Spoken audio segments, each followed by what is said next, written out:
Welcome! This is a quick explanation about one of the account settings within Badvisor. You can always share or add collaborators to your projects.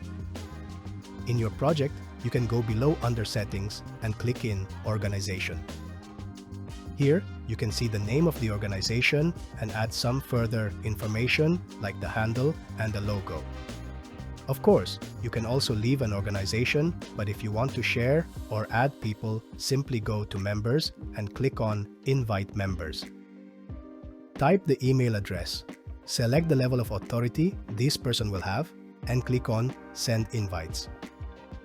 In case that you want to add multiple people, simply click on Add another member to send multiple invites at the same time.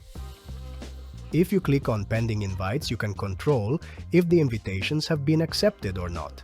Or if you have been invited to an organization, here you can see the received invite. That's it for this video. Hope this has been helpful, and thank you for watching.